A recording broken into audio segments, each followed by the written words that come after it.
1993, el profesor Philip Johnson de la Universidad de California en Berkeley invitó a un grupo de científicos y filósofos a una pequeña población playera en la costa central de California. Procedían de centros académicos principales, incluyendo Cambridge, Múnich y la Universidad de Chicago, para cuestionar una idea que había dominado la ciencia durante 150 años. Creo que Pájaro Dunes representó un punto de inflexión para muchos de nosotros. Individualmente todos teníamos interrogantes acerca de la teoría evolucionista, pero cuando nos reunimos cada uno trajo algo propio a la mesa y de repente todos vislumbramos una nueva manera de contemplar la vida que ninguno habíamos visto antes por separado. Por mi parte diría que este fue un intenso periodo de mi vida.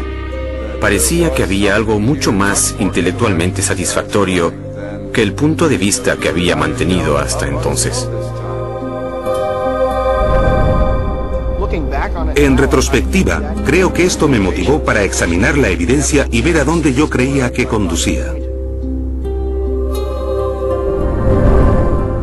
Vi que esto era más grande que cualquier persona o disciplina, y fue el inicio de una comunidad de científicos dispuestos a afrontar el misterio fundamental del origen de la vida.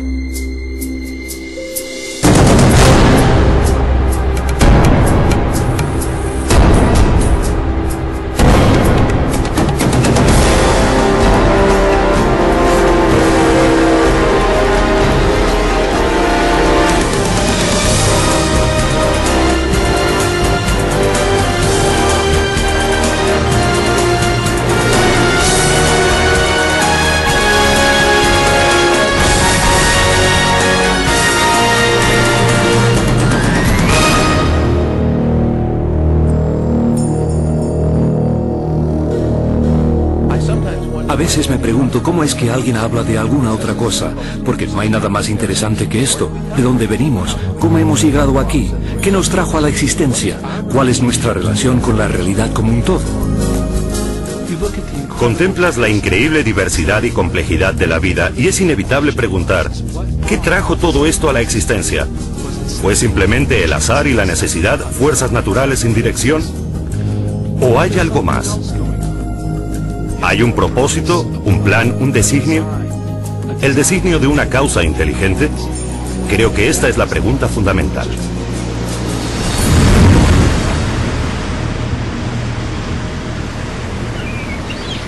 Los científicos de Pájaro Dunes emprendieron un nuevo examen del misterio del origen de la vida, porque cada uno tenía dudas acerca de las ideas evolucionistas generalmente aceptadas.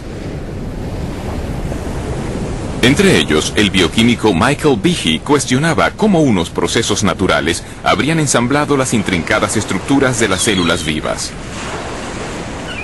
Dean Kenyon era un biólogo evolucionista que ya no creía que la química, por sí sola, pudiera explicar el origen de la vida en la Tierra. Y Stephen Meyer, Paul Nelson y William Dembski buscaban un nuevo enfoque que pudiera explicar el origen de la información genética codificada en los organismos vivos.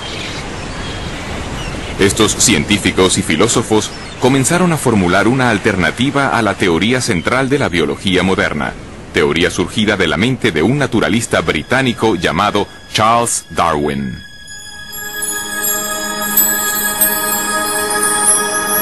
En 1831, Darwin, que a la sazón tenía 22 años, se incorporó a una expedición de exploración de 5 años organizada por el Imperio Británico.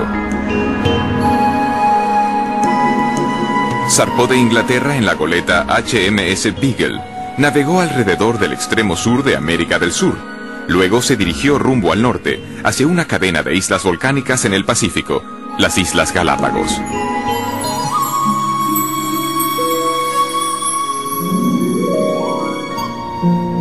En este desolado archipiélago, a 1000 kilómetros de la costa occidental de Ecuador, Charles Darwin pudo observar una extraordinaria variedad de aves, reptiles y mamíferos diferentes de todo lo que había visto antes.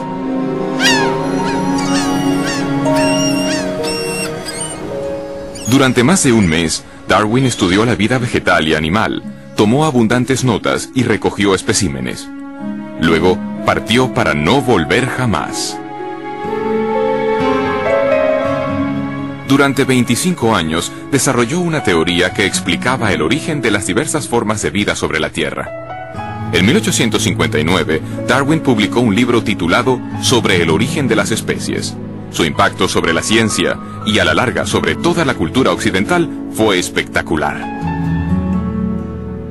Darwin argumentó que toda la vida era producto de unas fuerzas naturales sin dirección alguna, el tiempo, el azar y un proceso que él designó como selección natural.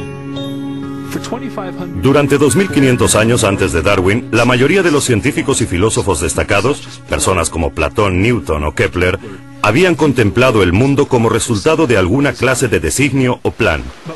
Pero con la idea de la selección natural de Darwin, se da un giro radical y se pone en movimiento un verdadero cambio en la filosofía científica. Darwin no fue el primer científico en proponer una teoría de la evolución, pero sí fue el primero en proponer un mecanismo naturalista plausible que podía producir un cambio biológico a lo largo de inmensos periodos de tiempo. Para comprender cómo actúa la selección natural, consideremos las poblaciones de pinzones que Darwin encontró en las Islas Galápagos. 13 especies de pinzones habitan en las Islas Galápagos y varían sutilmente por lo que respecta a tamaño corporal y a la forma del pico. Darwin volvió a Inglaterra con 9 especies diferentes de estos pájaros. Según la teoría darwinista contemporánea, las diferencias en los tamaños y en las formas de los picos de los pájaros son el resultado directo de la selección natural. Un ejemplo que se cita a menudo es el de especies de pinzones granívoros.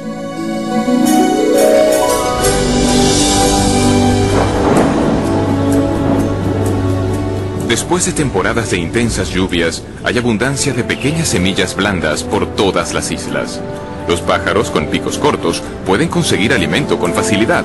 Sin embargo, durante periodos de sequía, las únicas semillas disponibles están protegidas dentro de cáscaras duras y resistentes que permanecen en el suelo desde el año anterior. En estas circunstancias, solo pájaros con picos más largos y aguzados pueden romper las cáscaras y comer las semillas. Los pájaros con picos más largos sobreviven porque pueden alcanzar el alimento, mientras que otros pájaros no pueden. Así, el pico largo les confiere en este caso lo que los biólogos ahora llaman una ventaja funcional. Desafortunadamente, los pinzones con picos más pequeños mueren de hambre por no poder alcanzar el alimento.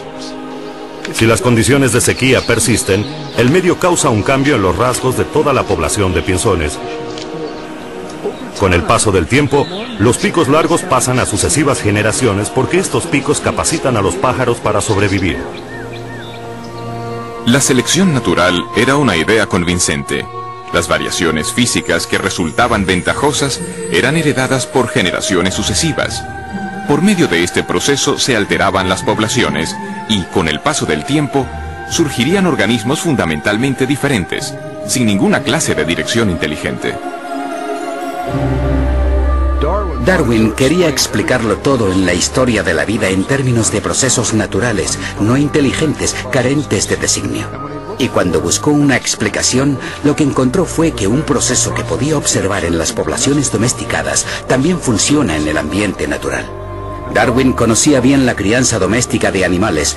Él mismo había estudiado la crianza de palomas y sabía que, durante siglos, los criadores habían logrado cambios espectaculares en poblaciones seleccionando ciertos ejemplares. Darwin solo sugirió que este mismo proceso también opera en el ámbito natural. Para Charles Darwin, la selección natural explicaba la apariencia de designio sin un diseñador. Ya no había más necesidad de invocar una causa inteligente para la complejidad de la vida. De hecho, la selección natural pasó a ser como un diseñador sustituto. En la actualidad, el darwinismo se da generalmente por sentado en el campo científico y en el mundo académico.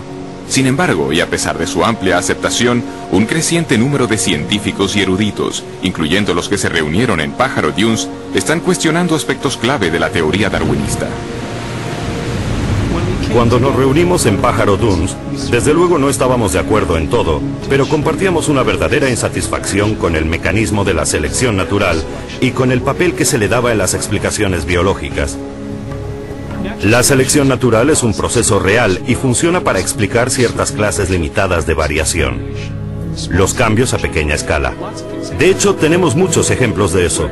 Para lo que no funciona bien es para explicar lo que Darwin creía que podría explicar, la verdadera complejidad de la vida. Tenemos un pico de pinzón y luego tenemos el pinzón mismo. Un pequeño cambio en la estructura del pico frente al origen del organismo como tal. Son fenómenos de escala diferente. Son problemas de clase diferente.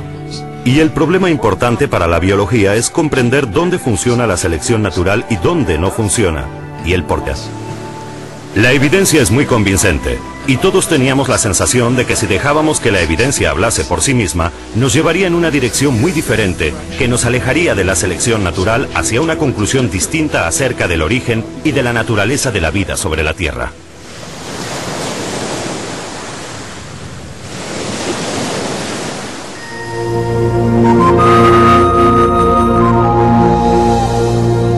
La selección natural actúa solo aprovechando pequeñas variaciones sucesivas. Nunca puede hacer un gran salto repentino, sino que ha de avanzar por pasos cortos y seguros, aunque lentos.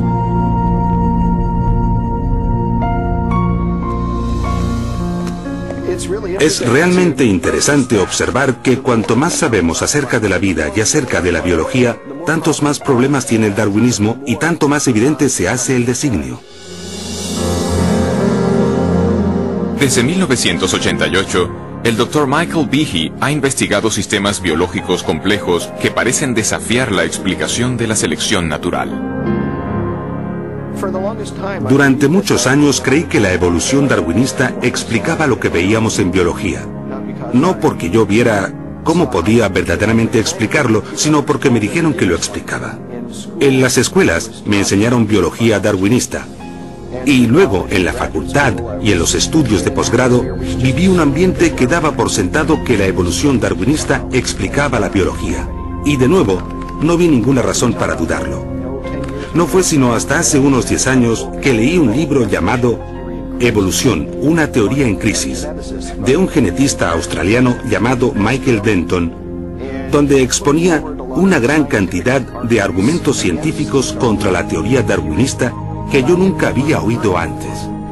Y los argumentos parecían bastante convincentes.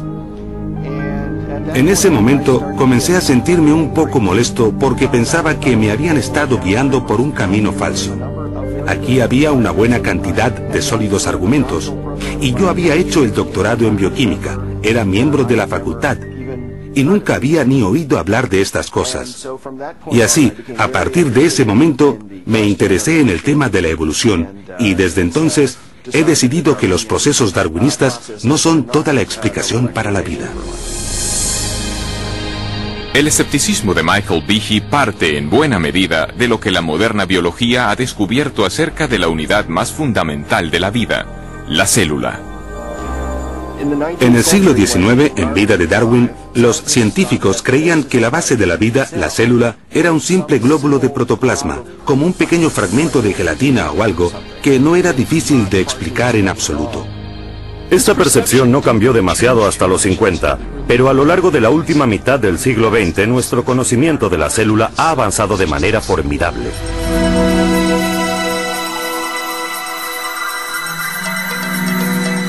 En la actualidad, los potentes instrumentales revelan unos complejos mundos microscópicos. Mundos tan diminutos que un solo dedal lleno de un cultivo líquido puede contener más de 4.000 millones de bacterias unicelulares. Cada una de ellas repleta de circuitos, instrucciones de ensamblaje y máquinas miniaturizadas, de tal complejidad que Charles Darwin jamás pudo haberse imaginado. En la misma base de la vida, donde las moléculas y las células realizan su función, hemos descubierto máquinas, literalmente máquinas moleculares. Hay diminutos camiones moleculares que transportan suministros de una parte a otra de la célula. Hay máquinas que capturan la energía de la luz solar y la transforman en energía utilizable. Hay tantas máquinas moleculares en el cuerpo humano como funciones realiza. De modo que cuando uno piensa en el oído, la vista, el olfato, el gusto, el tacto, la coagulación de la sangre, la acción respiratoria, la respuesta inmunológica, todo esto exige una multitud de máquinas. Cuando contemplamos estas máquinas nos preguntamos, ¿de dónde vienen? Y la respuesta rutinaria, la evolución darwinista, desde mi punto de vista, es sumamente inadecuada. A principios de los 90, en una serie de conferencias científicas, Behe comenzó a compartir sus dudas acerca de la capacidad de la selección natural para construir máquinas moleculares complejas. Una de las máquinas en particular le atrajo la atención. Recuerdo la primera vez que miré un libro de texto de bioquímica y vi un dibujo de algo que se llamaba el flagelo bacteriano, con todas sus piezas en toda su gloria. Tenía una región de propulsión y codo, el eje rotor y el motor. Y contemplé aquello y me dije, esto es un motor fuera de borda, esto ha sido diseñado, esto no es un ensamblaje de piezas al azar. La reacción de Behe no fue sorprendente, porque cada uno de los motores moleculares que impulsan a las bacterias en el seno de un líquido depende de un sistema de piezas mecánicas intrincadamente dispuestas. Estas piezas aparecen claras cuando se amplían porciones de una célula 50.000 veces. Los bioquímicos han empleado micrografías electrónicas como esta para identificar las piezas y la estructura tridimensional del motor del flagelo.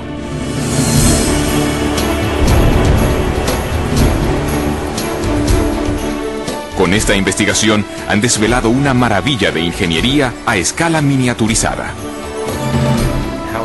Howard Berg, de Harvard, lo ha designado como la máquina más eficiente del universo. Algunas de estas máquinas giran a 100.000 revoluciones por minuto y tienen una conexión fija con un mecanismo transductor o detector de señales que recibe información del medio en que se encuentra. E incluso cuando están girando a esta velocidad, pueden detenerse en seco. Solo necesitan un cuarto de vuelta para detenerse y cambiar el sentido de giro y comenzar a girar a 100.000 revoluciones en la otra dirección. Y lo mismo que los motores fuera de borda, tiene una gran cantidad de piezas que son imprescindibles para su funcionamiento. El flagelo bacteriano, 2 marchas, adelante y atrás, con refrigeración por agua, movido por energía protónica, tiene un estator, un rotor, una articulación en U, un eje propulsor y una hélice, y funcionan como estas piezas de maquinaria. No es por comodidad que les damos estos nombres, es que estas son verdaderamente sus funciones. Desde su descubrimiento, los científicos han tratado de comprender cómo la selección natural podría producir un motor giratorio. Hasta ahora no han sido capaces de ofrecer ninguna explicación darwinista detallada. Para ver por qué, debemos comprender una característica de las máquinas moleculares que se conoce como complejidad irreducible.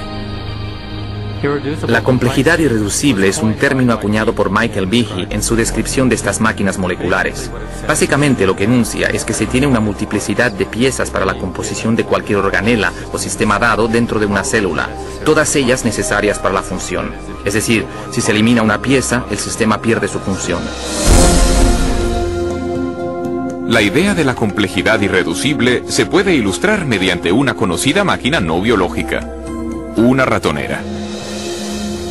La ratonera está compuesta de 5 piezas fundamentales: un gatillo en el que se pone el cebo, un muelle potente, una delgada varilla doblada conocida como martillo, una barra retenedora para asegurar el martillo en su lugar y una base sobre la que se monta todo el sistema. Si falta cualquiera de estas piezas o es defectuosa, el mecanismo no funcionará. Han de estar presentes simultáneamente todos los componentes de este sistema irreduciblemente complejo para que la máquina cumpla su función: atrapar ratones. La complejidad irreducible se aplica también a las máquinas biológicas, incluyendo el motor flagelar bacterial. En total hay alrededor de 40 piezas proteínicas diferentes que son necesarias para que esta máquina funcione. Y si falta cualquiera de estas piezas, entonces o bien obtendremos un flagelo que no funciona debido a que le falta el codo o el eje de transmisión o lo que sea, o bien ni siquiera se montará dentro de la célula. En términos evolutivos, tenemos que poder explicar cómo se puede construir este sistema de forma gradual cuando no hay función hasta que se tienen todas estas piezas en su sitio.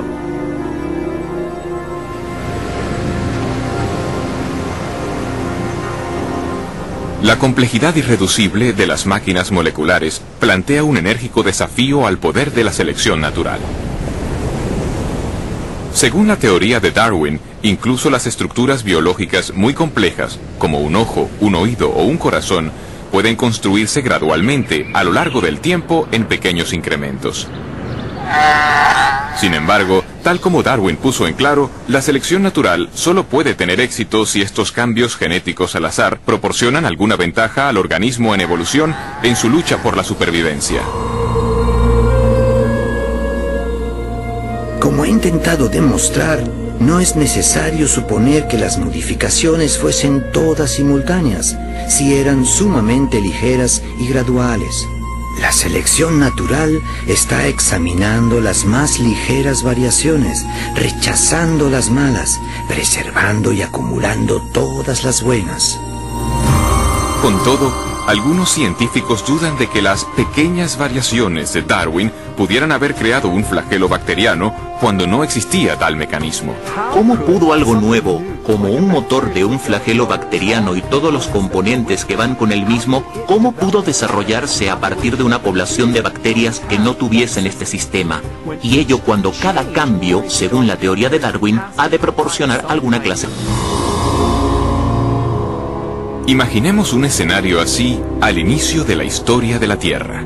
Una bacteria en evolución desarrolla de alguna manera una cola y quizá incluso las piezas necesarias para unirla a la pared celular. Sin embargo, sin un ensamblaje completo de motor, esta innovación no proporcionaría ventaja alguna a la célula. En lugar de ello, la cola permanecería inmóvil e inútil, invisible para la selección natural que, por definición, solo puede favorecer cambios que ayuden a la supervivencia. La lógica de la selección natural es muy exigente.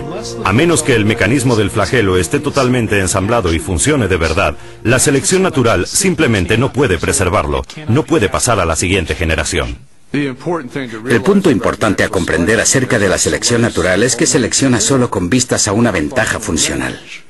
En la mayoría de los casos lo que hace la selección natural es eliminar cosas que carecen de función o que tienen una función que perjudica al organismo.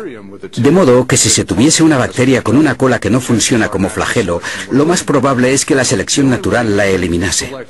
La única manera en que un flagelo sea seleccionado es que el flagelo funcione, y esto significa que todas las piezas del motor han de estar en su sitio para empezar. De modo que la selección natural no puede producir el flagelo bacteriano, solo puede actuar después de que el flagelo está ahí y es operativo. En 1996, Michael Behe publicó un libro titulado La caja negra de Darwin. En esta obra argumenta que la selección natural, el diseñador sucedáneo de Darwin, no puede explicar el origen del flagelo bacteriano, ni de ningún otro sistema biológico irreduciblemente complejo. En lugar de ello, Behe llegó a la conclusión de que la complejidad integral de estos sistemas indica un designio inteligente. La caja negra de Darwin de inmediato suscitó controversia. Más de 75 publicaciones, incluyendo algunos de los principales diarios y revistas científicas del mundo, publicaron reseñas. Algunos científicos elogiaron el libro de Behe, otros lo desecharon como acientífico y con motivaciones religiosas. Los críticos de Behe también insistieron en que había subestimado el poder de la selección natural. Argumentaron que el motor flagelar podría haber sido construido con piezas empleadas para construir máquinas más simples, como esta bomba celular usada. Si los componentes de la bomba ya existían, podrían haber sido preservados por la selección natural ya antes que surgiera el motor bacteriano. Esta teoría recibe el nombre de coopción. Esto básicamente significa que la evolución o la selección natural pudo en cierto momento tomar prestados componentes de una máquina molecular y utilizar algunos para construir una nueva. Scott Minnick ha estudiado el motor flagelar durante 20 años. Su investigación le ha llevado a cuestionar el argumento de la coopción. Con el flagelo bacteriano, hablamos de una máquina con 40 piezas. Sí, es cierto que 10 están empleadas en otras máquinas moleculares, pero las otras 30 son peculiares. Así que, ¿de dónde las vamos a tomar prestadas? Al final tendremos que explicar la función de cada una de ellas como si originalmente hubieran tenido otro propósito. Este argumento solo se puede seguir hasta el punto en que nos encontramos con el problema de que estamos tomando prestado de ninguna parte. Pero incluso si se concede que se tienen todas las piezas necesarias para construir una de estas máquinas, esto es solo parte del problema. Quizá más complejo, me parece a mí que más complejo, es el tema de las instrucciones de montaje. Esto nunca lo abordan los oponentes del argumento de la complejidad irreducible. Los estudios del motor flagelar han desvelado niveles aún más profundos de complejidad, porque su construcción demanda no solo unas piezas específicas, sino también una secuencia precisa de ensamblaje. Las piezas deben fabricarse en el momento oportuno, con la cantidad apropiada de componentes. Deben ensamblarse secuencialmente. Hay que poder saber si se han ensamblado correctamente para no malgastar energía en una estructura que no va a ser funcional. La construcción de una máquina molecular ha sido comparada con la edificación de una casa. Los obreros siguen unos planos e instrucciones detalladas de ensamblaje. Los cimientos de la casa se echan antes de levantar las paredes. Las tuberías y la electricidad se instalan antes del acabado. Las ventanas antes del recubrimiento de las paredes. Y las tejas se ponen solo después de la primera cubierta impermeable del tejado. Y así sucede con la construcción del motor flagelar. Esta estructura se construye de dentro hacia afuera. Se cuenta la cantidad de componentes en una estructura anular de un estator, y cuando esto queda ensamblado, se recibe una realimentación que dice, vale, no más de este componente. Se añade el eje, se añade un anillo, se añade otro eje, y cuando la articulación en U ha llegado a un cierto tamaño y a un cierto grado de curvatura, esto se cierra, y luego empiezan a añadirse los componentes para el propulsor. Todos estos componentes se ensamblan en una secuencia precisa, tal como se hace con el edificio. La construcción correcta del motor requiere un complejo sistema de máquinas que coordinen el temporizado de las instrucciones de montaje. Pero, ¿cómo puede la selección natural construir un sistema así? El argumento de la coopción no explica lo que vemos aquí. Para poder construir el mecanismo del flagelo o decenas de miles de otros mecanismos semejantes en la célula, son necesarias otras máquinas que regulen el ensamblaje de estas estructuras, y estas máquinas precisan de otras máquinas para su ensamblaje. Solo que falte una de estas piezas o que esté donde no le corresponde, el motor no funcionará. De modo que el sistema para ensamblar el motor flagelar es por sí mismo irreduciblemente complejo. De hecho, lo que tenemos aquí es complejidad irreducible en cascada. Sabemos mucho acerca del flagelo bacteriano. Todavía tenemos mucho que aprender, pero sabemos mucho acerca de él. Y no hay explicación acerca de cómo esta compleja máquina molecular fue jamás producida por un mecanismo darwinista. Hace 150 años, los científicos no tenían conocimiento de las máquinas moleculares de complejidad irreducible. Sin embargo, Charles Darwin consideró la dificultad de que sistemas como estos podrían plantear a su teoría. Si pudiera demostrarse que existió un órgano complejo que no se formó por numerosas y ligeras modificaciones sucesivas, mi teoría fracasaría por completo.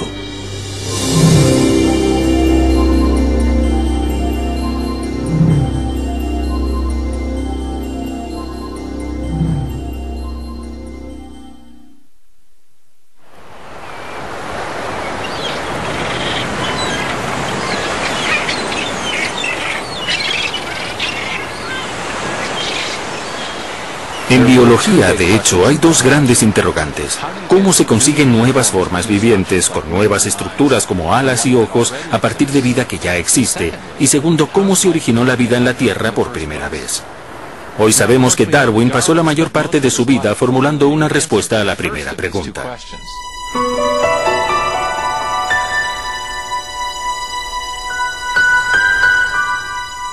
Charles Darwin comparaba la historia de la vida en la Tierra con un gran árbol con ramas. La base del árbol representaba la primera célula viviente. y las ramas eran nuevas formas de vida más complejas que habían evolucionado a partir del primer organismo primitivo. Darwin intentaba explicar cómo se habían originado las ramas del árbol de la vida. Intentaba mostrar cómo la selección natural pudo haber modificado los organismos existentes para producir la gran diversidad de vida vegetal y animal que llena hoy la Tierra. Pero cuando se trataba de la base del árbol, que representa el origen de la vida primera, de la primera célula viva, Darwin tenía muy poco que decir. De hecho, en el origen de las especies ni siquiera trató la cuestión de cómo la vida pudo haberse originado de la materia no viviente. Las únicas pistas que tenemos de las opiniones de Darwin acerca de esta cuestión aparecen en una carta que envió a un colega llamado Joseph Hooker.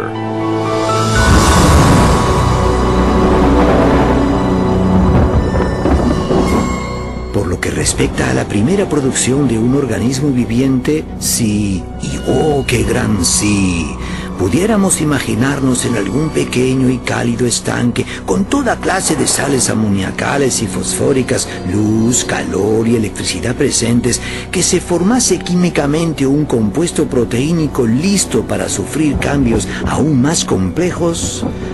Hoy esta materia sería devorada al instante, pero puede que esto no fuese así antes que se formasen criaturas vivientes. En los últimos años de su vida, Darwin hizo poco por desarrollar su idea de que hubiera surgido una célula primitiva de compuestos químicos simples en las aguas primordiales de la Tierra primitiva.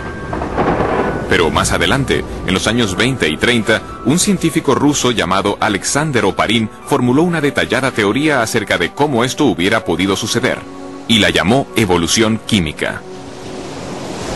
Oparin creía que podía explicar el origen de la primera vida con los principios darwinistas. Imaginó unos compuestos químicos simples que se combinaban y recombinaban para formar moléculas mayores, y estas moléculas más grandes se organizaban a sí mismas con la ayuda de variaciones al azar y de la selección natural para constituir la primera célula primitiva. En las 3 décadas siguientes, muchos científicos trabajaron para desarrollar y afinar estas ideas, mientras ponderaban las cuestiones suscitadas, tanto por Oparin como por Darwin.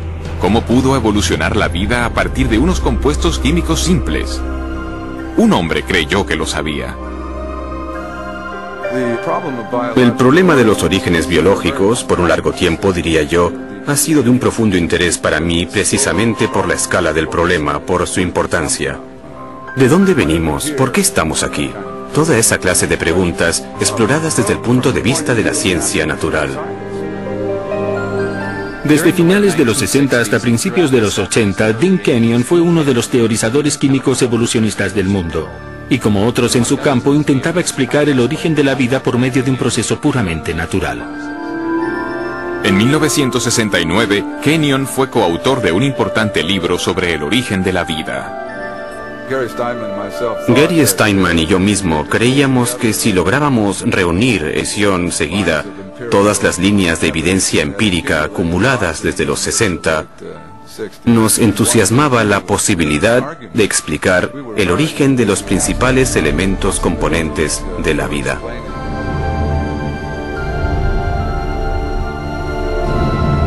A pesar de su optimismo, Kenyon se enfrentaba con un problema importante. Para explicar el origen de la vida, debía antes explicar el de los ladrillos esenciales de cada célula que ha existido sobre la Tierra. Las grandes y complejas moléculas llamadas proteínas. Las proteínas tienen una amplia gama de funciones en la célula, desde los requisitos estructurales, en términos del andamiaje de la célula, el citoesqueleto, a los enzimas, donde están procesando moléculas para captar energía o construir componentes de la célula. Las proteínas realizan muchos de los trabajos en el interior de la célula, excepto almacenar información genética. Esto se deja para el ADN y el ARN. Las proteínas realizan tareas como la limpieza de la célula y la producción de energía. Kenyon sabía que las proteínas debieron ser tan importantes para la primera vida como para las células vivas actuales. También reconoció la complejidad de su construcción. Hacia los 60, los científicos habían determinado que incluso las células simples están compuestas de miles de proteínas diferentes, y que su función se deriva de sus formas tridimensionales sumamente complejas. Las formas irregulares de algunas proteínas les permiten catalizar o desencadenar reacciones químicas debido al ajuste tipo llave-cerradura que tienen con otras moléculas en la célula. Mientras que otras moléculas proteínicas forman componentes estructurales tipo machiembrado. Cada una de las piezas individuales de un motor bacteriano, como esta estructura anular, está formada de una sola molécula de proteína, de un conjunto de proteínas ensamblado de una forma específica. Estas proteínas están constituidas a su vez por unas unidades químicas más pequeñas llamadas aminoácidos, enlazadas en largas cadenas. Aparece un gran nivel de complejidad de arquitectura en estas unidades celulares, en estos aminoácidos constituyentes de las proteínas. En la naturaleza se emplean 20 tipos diferentes de aminoácidos para construir cadenas de proteínas. Los biólogos los han comparado con las 27 letras del alfabeto.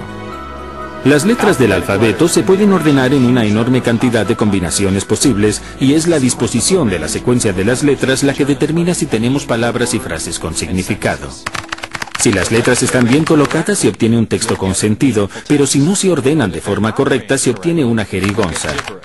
El mismo principio sirve para los aminoácidos y las proteínas. Hay al menos 30.000 tipos distintos de proteínas, cada una a partir de una combinación diferente de los mismos 20 aminoácidos. Estos están ordenados, como letras, para formar cadenas de a menudo cientos de unidades. Si los aminoácidos son secuenciados correctamente, la cadena se doblará para formar una proteína funcional. Las proteínas se ordenan con sus aminoácidos de tal manera que los aminoácidos caen el uno sobre el otro en una arquitectura que está preprogramada por el orden de los aminoácidos. Se dobla formando una estructura específica y esa estructura puede realizar una determinada función, de modo que todas las proteínas en una célula tienen una forma tridimensional basada en la secuencia de los aminoácidos en la cadena. Esta disposición es crítica, porque si los aminoácidos están secuenciados de manera incorrecta, se forma una cadena inútil, y en vez de doblarse para formar una proteína, será destruida dentro de la célula. Las proteínas como lenguajes escritos o códigos de computadora poseen un elevado grado de especificidad. La función del todo depende de la disposición precisa de las partes individuales. Pero, ¿qué es lo que produce el secuenciado preciso de los aminoácidos que da lugar a las formas y funciones específicas de las proteínas?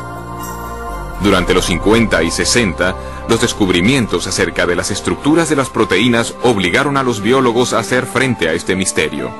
Dean Kenyon creía que lo podría solucionar.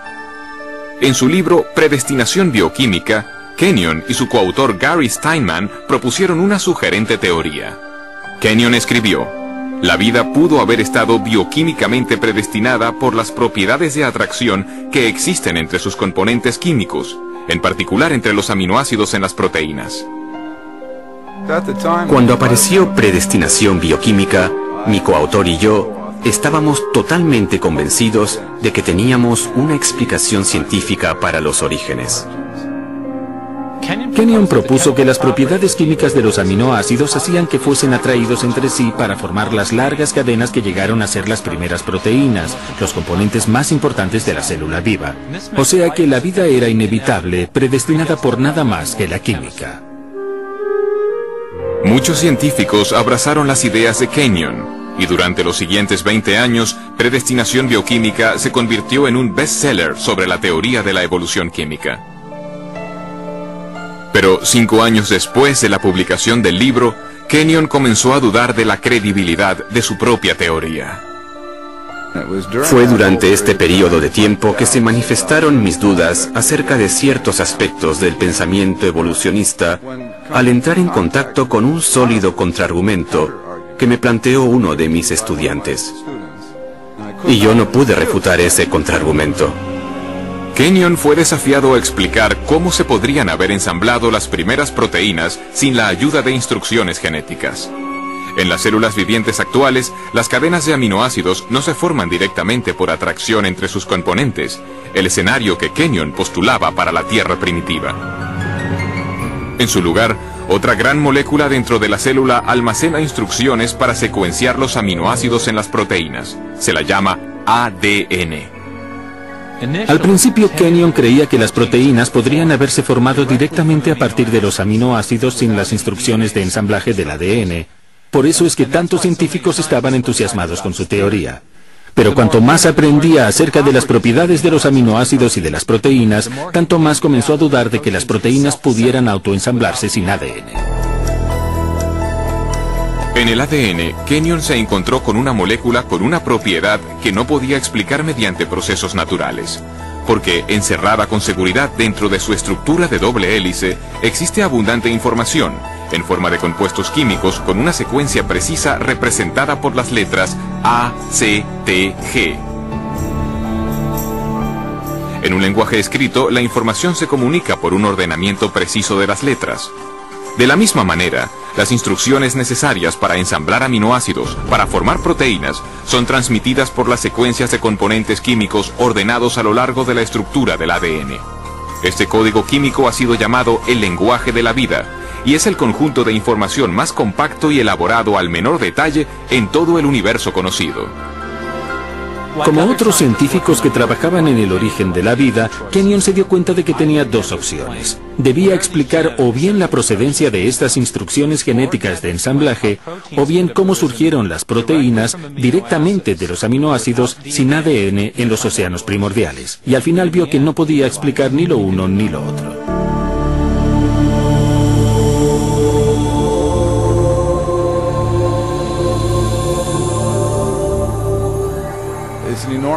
Es un enorme problema cómo hubiera podido reunirse en un diminuto volumen submicroscópico del océano primitivo todos los cientos de diferentes componentes moleculares que se necesitarían para establecer un ciclo de autorreplicación.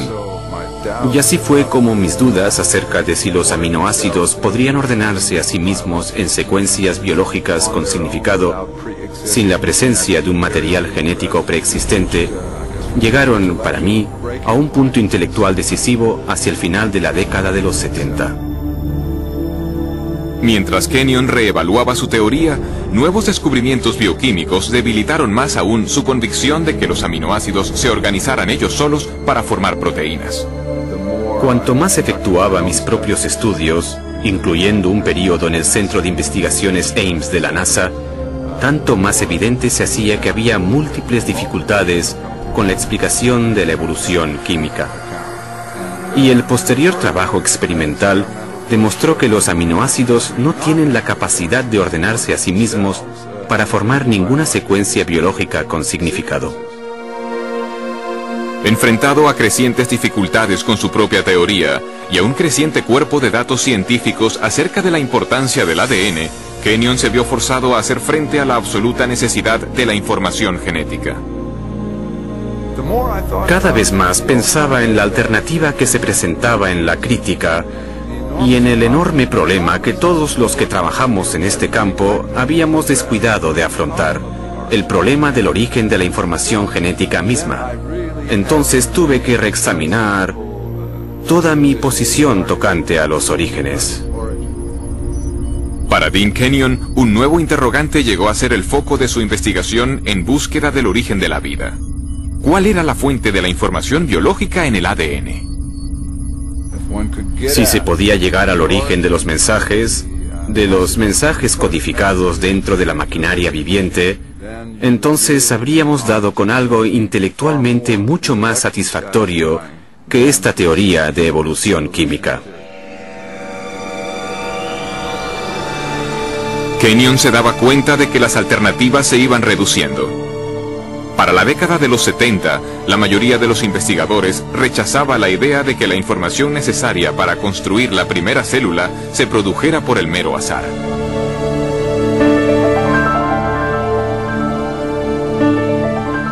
Para comprender la razón, consideremos la dificultad de generar un par de líneas del Hamlet de Shakespeare dejando caer letras del juego Scrabble sobre una mesa. Luego consideremos que las instrucciones genéticas específicas para construir las proteínas ni del organismo unicelular más simple llenarían cientos de páginas de texto impreso. Los biólogos serios que estudian el origen de la vida no creían que ésta hubiera surgido solo al azar. Se imaginaban a la selección natural actuando sobre variaciones al azar entre compuestos químicos para producir la primera vida, pero había un problema con esta propuesta. Por definición, la selección natural no podría haber funcionado antes de la existencia de la primera célula, porque solo puede actuar sobre organismos capaces de reproducirse, las células dotadas de ADN que pasan sus cambios genéticos a generaciones futuras.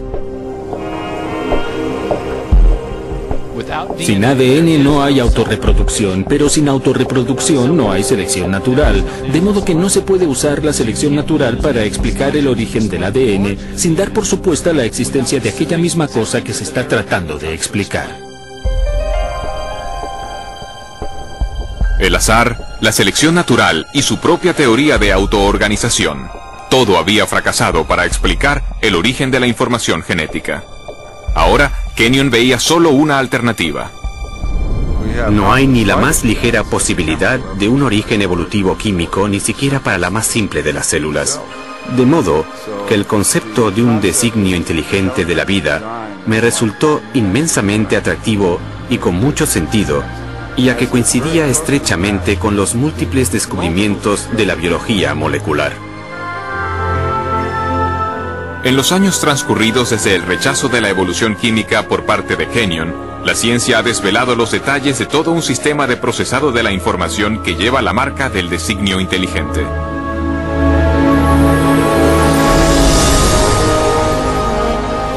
Con animación por computadora podemos entrar en la célula para ver este asombroso sistema en acción.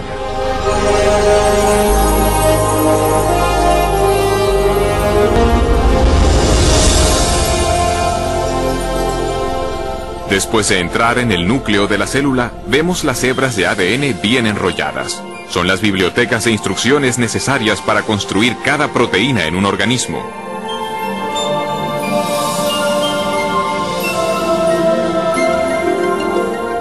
En un proceso conocido como transcripción, una máquina molecular desenrolla primero una sección de la hélice del ADN para exponer las instrucciones genéticas necesarias para ensamblar una molécula específica de proteína.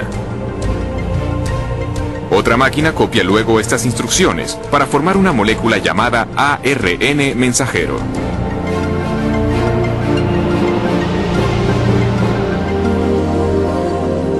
Cuando se ha completado la transcripción, la delicada hebra de ARN lleva la información genética a través del complejo de poros del núcleo, el regulador de tráfico adentro y afuera del núcleo.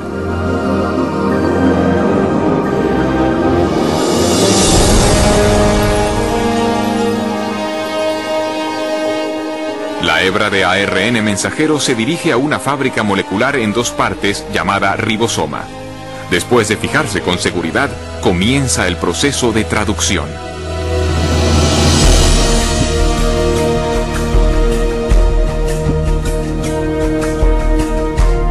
Dentro del ribosoma, una cadena de montaje molecular ensambla una cadena de aminoácidos secuenciada de una manera específica. Estos aminoácidos son transportados desde otras partes de la célula y luego son ensamblados en cadenas a menudo de cientos de unidades de longitud. Su orden de secuencia determina la clase de proteína manufacturada.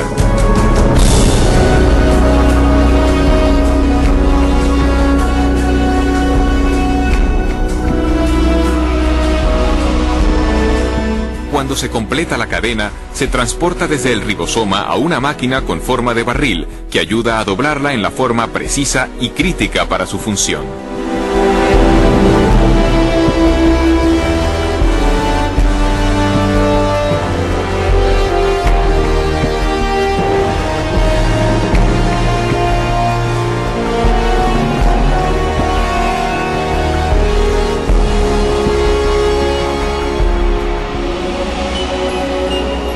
Después que la cadena queda doblada como proteína, es liberada y conducida por otra máquina molecular al lugar exacto donde se la necesita.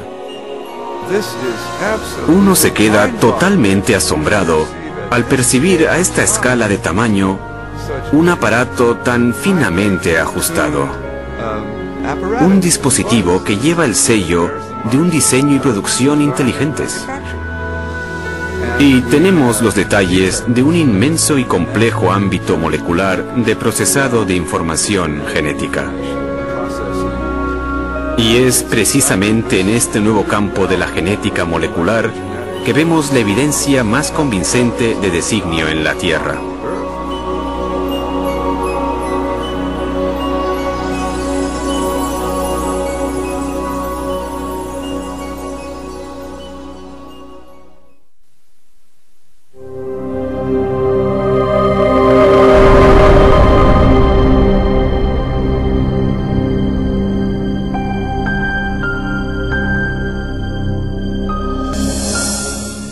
Cuando observo máquinas moleculares o el proceso increíblemente complejo por el que se dividen las células, debo preguntarme, ¿es posible que haya una inteligencia detrás de todas estas cosas?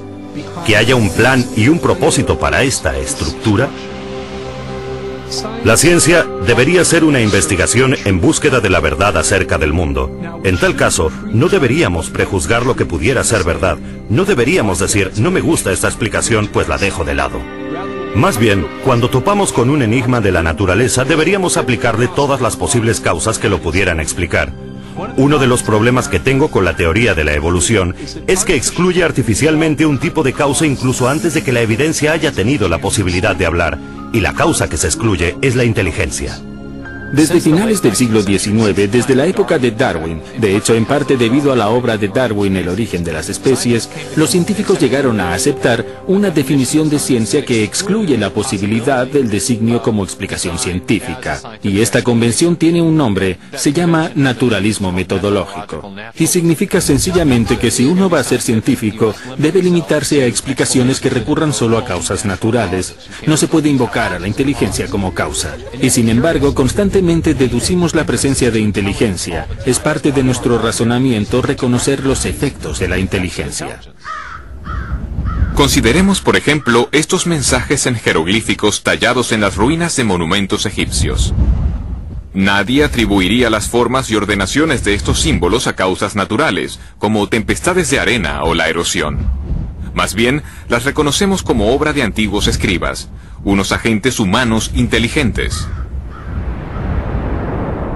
Un razonamiento similar nos lleva a concluir que las misteriosas figuras de piedra de la isla de Pascua no se formaron por la acción del viento y del agua durante largos espacios de tiempo.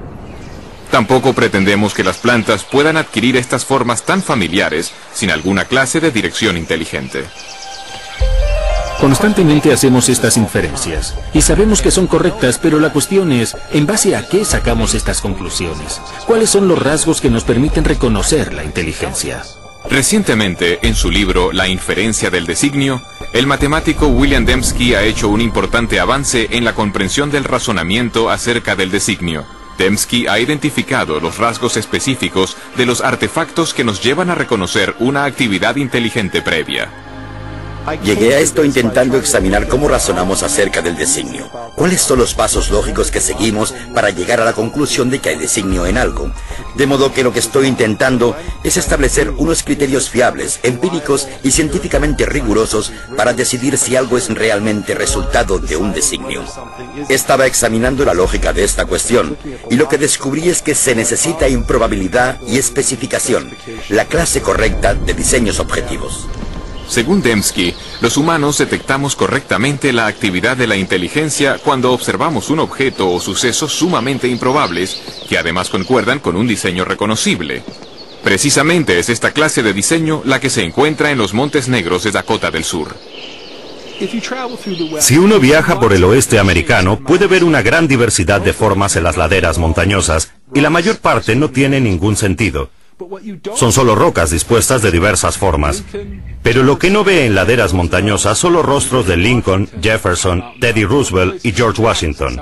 El único lugar donde se ve esto es en Dakota del Sur, y la razón de que estén ahí es que un escultor excéntrico decidió que quería honrar a estos presidentes pasando la mayor parte de su vida tallando sus rostros en la ladera de este monte. Este diseño es improbable. Una ladera aleatoria es también improbable, pero una ladera aleatoria no especifica nada. Pero sabemos que hubo 4 personas que fueron presidentes de los Estados Unidos que tenían unos rostros con unos rasgos determinados, y estos rasgos en las montañas de Dakota del Sur concuerdan con los que aparecen en otras partes. Si miro los rostros, reconozco al momento que concuerdan con los de los 4 presidentes conocidos por las monedas, o retratos en la National Gallery, o por ilustraciones en libros. Y así comprendo que en el Monte Rushmore no solo tenemos una configuración rocosa sumamente improbable, sino una que concuerda con un diseño dado independiente y que indica inteligencia de forma fiable. Así tenemos una pequeña probabilidad, especificación. Es designio.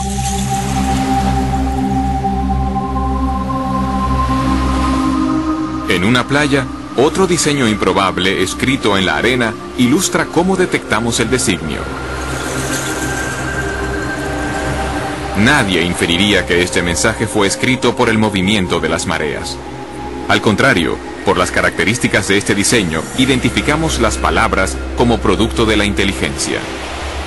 Este ordenamiento improbable también se ajusta a un diseño dado independientemente, esto es, las formas de las letras que reconocemos del alfabeto latino y las palabras que conocemos del vocabulario inglés. Y de este modo es la improbabilidad de esta disposición, junto al hecho de que se ajusta a una pauta dada independientemente, lo que lleva a la conciencia de que hay un designio. Esta ilustración sugiere que los criterios de William Dembski para la detección del designio, una probabilidad pequeña y especificación, son esencialmente equivalentes a información. El tipo de información presente no solo en imágenes, textos escritos y secuencias, sino también codificada en software y en las ondas radioeléctricas. La capacidad de detectar información en transmisiones electromagnéticas ha posibilitado una singular búsqueda de inteligencia. Durante más de 3 décadas, astrónomos del programa SETI, Búsqueda de Inteligencia Extraterrestre, han rastreado señales de radio del espacio exterior para intentar descubrir pautas llenas de información. Normalmente, los radiotelescopios reciben ruido aleatorio o señales repetitivas producidas de modo natural por estrellas, galaxias y otros cuerpos celestes. Pero los astrónomos reconocen que si llegan a identificar una señal portadora de información, esto confirmaría la existencia de vida inteligente más allá de la Tierra. Algunos han especulado que una civilización extraterrestre podría haberse intentado comunicar transmitiendo mensajes en el lenguaje universal de las matemáticas, quizá mediante una pauta reconocible, como una serie de números primos. Esto no se obtendría por azar. Se necesitaría complejidad o improbabilidad, muchísimos números primos y una pauta. Tendría que ser justo la pauta adecuada, no la que uno imponga, sino una que esté ahí objetivamente. Hasta hoy, el SETI ha fracasado en su intento de descubrir cualquier pauta o información que pudiera indicar una inteligencia en una galaxia lejana. Pero en otro universo, mucho más cercano a nosotros, los científicos han descubierto una gran riqueza de información dentro del núcleo de la célula viva. El ADN posee una estructura ideal para ser soporte de información. En las A's, T's, C's y G's, las bases de la doble hélice del ADN, hay capacidad para almacenar una prodigiosa cantidad de información. De hecho, no hay entidad en todo el universo conocido que almacene y transmita más información y de una manera más eficiente que la molécula de ADN. Una secuencia completa de ADN humano tiene 3.000 millones de caracteres individuales. El análisis de las zonas de codificación de la molécula del ADN muestra que sus caracteres químicos tienen un orden específico que les permite comunicar instrucciones o información detalladas, muy parecido a letras en una frase o a dígitos binarios en un código de computadora. Bill Gates dijo que el ADN es como un programa de computadora, pero más complejo que cualquiera que hayamos podido desarrollar. Y si lo pensamos siquiera por un minuto, resulta una observación de lo más sugerente. Porque sabemos que Bill Gates no emplea el viento, ni la erosión, ni generadores de números aleatorios para crear su software. Él emplea ingenieros inteligentes, ingenieros de sistemas computacionales. Así, todo lo que sabemos en nuestra experiencia sugiere que los sistemas ricos en información surgen del designio inteligente. Pero ¿qué hacemos del hecho de que hay información en la vida, en cada célula viva de cada organismo vivo? Este es el misterio fundamental. ¿De dónde procede esta información? Durante los últimos 15 años, el filósofo y científico Stephen Meyer ha estado trabajando para dar respuesta a esta pregunta. Meyer ha desarrollado un argumento para demostrar que el designio inteligente proporciona la mejor explicación para el origen de la información necesaria para construir la primera célula viva. Forma parte de nuestra base de conocimiento que los agentes inteligentes pueden producir sistemas ricos en información. De modo que este argumento no se basa en lo que no sabemos, sino que se basa en lo que sí sabemos acerca de la estructura de causa y efecto del mundo. Hoy en día sabemos que no hay explicación naturalista, que no existe ninguna causa natural que produzca información. Ni la selección natural, ni procesos de autoorganización, ni el puro azar. Pero sí que sabemos de una causa capaz de producir la información, y es la inteligencia. Así que cuando alguien infiere designio por la presencia de información en el ADN, de hecho está haciendo lo que en las ciencias históricas se denomina una inferencia hacia la mejor explicación. De modo que cuando encontramos un sistema rico en información en la célula, concretamente en la molécula de ADN, podemos inferir que una inteligencia entró en juego en su origen, incluso aunque no estuviéramos allí para observar el origen del sistema. El trabajo de Meyer sobre el origen de la información genética forma ahora parte de un creciente alegato científico en favor del designio, surgido de una reunión de científicos y filósofos en la costa central de California en 1993. Su objetivo era reexaminar una idea que había dominado la biología durante más de un siglo. Durante el proceso concibieron una teoría que se ha conocido como designio inteligente. Para mí, la gran promesa del designio es que nos da un nuevo instrumento y una explicación que pertenecen al conjunto de instrumentos de la ciencia. Las causas inteligentes son reales, dejan evidencia de su existencia. Y una ciencia sana es una ciencia que busca la verdad y que deja que la evidencia hable por sí misma. El argumento a favor del designio inteligente se basa en una observación de los hechos. Ahora bien, esta es mi definición de buena ciencia. Es observación de los hechos. Y cuando se observan los hechos, como lo hizo Michael Behe, ¿qué es lo que se observa? Se observa este increíble diseño de complejidad interrelacionada. Y la forma como llegamos a la conclusión de un designio inteligente para el flagelo bacteriano es la misma que para un motor fuera de borda. En el fuera de borda vemos cómo las piezas interactúan y sabemos que esto lo hizo alguien. El razonamiento es el mismo para las máquinas biológicas, de modo que la idea del designio inteligente es totalmente científica. Desde luego, puede que tenga implicaciones religiosas, pero no depende de premisas religiosas. Cuando observo la evidencia objetivamente, sin excluir la posibilidad de designio, sencillamente el designio se destaca como la explicación más probable. Y por eso creo que es la correcta. Creo que el designio vuelve a estar sobre la mesa. Estos sistemas no pueden explicarse por ley natural. Y si buscamos la verdad, y realmente están diseñados, si hay que ser ingenieros de sistemas para comprenderlos, entonces, ¿cuál es el problema? Uno va a donde los datos le llevan. Y las implicaciones, sí, claro, tienen profundas implicaciones metafísicas, pero si es así, que así sea. Por tanto, es una idea impactante que el universo sea racional y comprensible, con la rúbrica de una inteligencia suprema que ha querido que este mundo sea comprendido. Y es algo que garantiza el programa de la ciencia, porque entonces uno puede contemplar el mundo y el mundo tendrá sentido. Si todo fuese simplemente un conjunto caótico, no habría motivo para esperar racionalidad ahí. Pero si realmente es el producto de una mente, entonces uno puede investigar y la ciencia se convierte en ese maravilloso proyecto de resolver el rompecabezas donde uno puede esperar encontrar racionalidad, belleza y comprensibilidad justo en el fundamento mismo de las cosas. Hace 150 años, Charles Darwin transformó la ciencia con su teoría de la selección natural. En la actualidad, esta teoría se enfrenta a un reto formidable. El designio inteligente ha suscitado un intenso debate acerca del origen de la vida sobre la Tierra. Y para un creciente número de científicos, representa un paradigma. Una idea con el poder de, una vez más, redefinir los fundamentos del pensamiento científico. Durante el siglo XIX, los científicos creían que había dos entidades fundamentales, la materia y la energía. Pero al entrar en el siglo XXI tenemos una tercera entidad fundamental que la ciencia ha tenido que reconocer, y es la información.